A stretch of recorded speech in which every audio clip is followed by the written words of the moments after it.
केरल से अगली खबर। वायनाड आपदा में मरने वालों की संख्या बढ़ गई है। जमीन खिसकने से हुआ हादसा और 151 लोगों की मौत हो गई है। अब तक मलबे में अब भी कई लोगों के दबे होने की आशंका जताई गई है। ये बड़ी खबर इस वक्त आपको दे रहे हैं, जहां पर सेना के साथ एसडीआरएफ और एनडीआरएफ की टीमें भी रेस्क्यू में जुटी हुई हैं। सेना ने अब तक करीब 1000 लोगों का रेस्क्यू किया है। तो वायनाड में आई इस आपदा में अब मरने वालों की संख्या 151 हो गई है।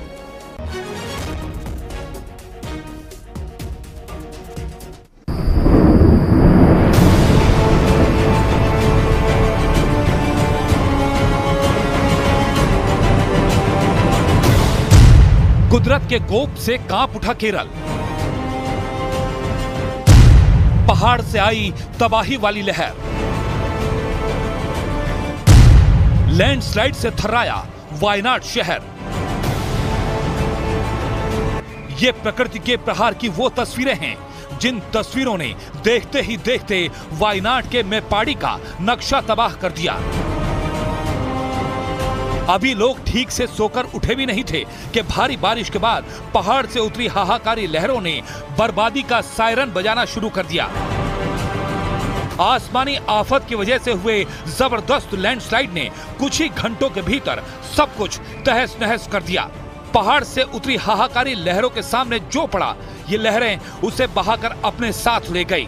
Directed the force and NDRF to reach there for immediate this rescue actions. They already moved, and from Kerala and outside Kerala, South India, these all forces are alerted, and I think the NDRF team from other state also moved already, and Air Force might have reached there now, and Navy and Army also reaching there. कोई कुछ समझ पाता इससे पहले ही सैलाब ने पूरे इलाके को घेर लिया। न सैलाब की जद में आने वाले इंसान बचे और न इंसानों द्वारा बनाई गई कोई इमारत। एक झटके में सैलाब और लैंडस्लाइड ने सब कुछ लीन लिया। यही वजह रही कि देश के प्रधानमंत्री नरेंद्र मोदी ने कुदरत के इस रौद्र रूप पर अपनी संवेदनाओं को जाहिर किया। वायनाड के कुछ हिस्सों में लैंडस्लाइड से व्यथित हूँ।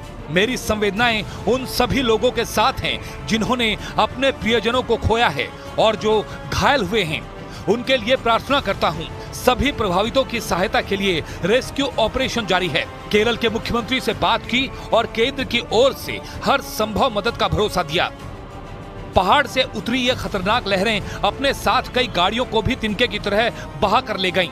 आनन फानन में राहत और बचाव के लिए टीमों को लगाना पड़ा, लेकिन इस भयानक तबाही के बीच डैमेज कंट्रोल करना हरगिज आसान नहीं था। लेकिन जितना हो सकता था उतनी मदद लोगों तक तुरंत पहुंचाने की कोशिश की गई। इस दौरान सैलाब के बीच में फंसे कई लोगों को रेस्क्यू किया गया और उन्हें सुरक्षित ठिकानों तक पहुंचाया गया। Your heart goes out to all those families, and what I have been told is that the actual place of landslide, so far our teams have not been able to reach there because of heavy rain and because the river has changed its course. So your heart goes out to them, and you can only pray to God to help in this situation. At this point of time, the government of Kerala is trying its level best to reach out to people and save the people, and whatever possible from the part of the state government, they are trying to do it.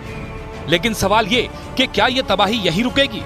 क्योंकि मौसम विभाग ने केरल के 4 जिलों कोझिकोड, मलप्पुरम, वायनाड और कासरगोड के लिए red alert जारी किया है, जबकि पथानामथिट्टा, अलापुझा, कोट्टायम, एर्नाकुलम, इडुक्की, त्रिशूर और पलक्कड़ के लिए ऑरेंज अलर्ट जारी किया गया है। यहाँ बारिश इतना तेज है कि रेस्क्यू ऑपरेशन को बहुत दिक्कत हो रहा है।